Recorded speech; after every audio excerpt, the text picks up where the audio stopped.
एक तरफ हमारी Indian government digital payment mode को प्रमोट करती है और दूसरी तरफ ये बात चलती है कि 2000 से ऊपर की अगर आप यूपीआई करते हैं तो उस केस में आपके ऊपर जीएसटी एप्लीकेबल हो जाएगा।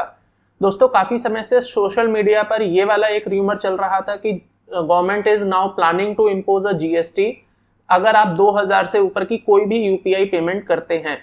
तो इस बात को यहां पर डिपार्टमेंट की तरफ से, मिनिस्ट्री ऑफ फाइनेंस की तरफ से क्लैरिफाई कर दिया गया है। 18 अप्रैल 2025 को एक इंफॉर्मेशन के थ्रू यहां पर क्लियर कर दिया गया है कि गवर्नमेंट का कोई प्लान नहीं है 2000 से ऊपर की यूपीआई पेमेंट पर जीएसटी लगाने का।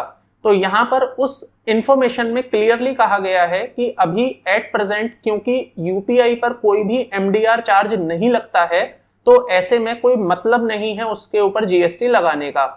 अब ये एमडीआर क्या होता है ये मैं आपको ऐसे समझा देता हूं कि जब आप कोई भी पेमेंट करते हैं तो जिस बैंक से पेमेंट हो रही है और जिस बैंक को पेमेंट जा रही है उसमें से एक पर्टिकुलर बैंक हमसे एक चार्ज लेता है हमारे उस ट्रांजैक्शन को एग्जीक्यूट करवाने का, उसको हम एमडीआर कहते हैं।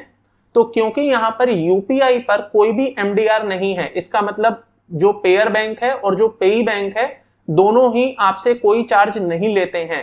तो जब आपसे कोई चार्ज ही नहीं लिया जाता तो उसके ऊपर जीएसटी लगने का कोई मतलब ही नहीं बनता है।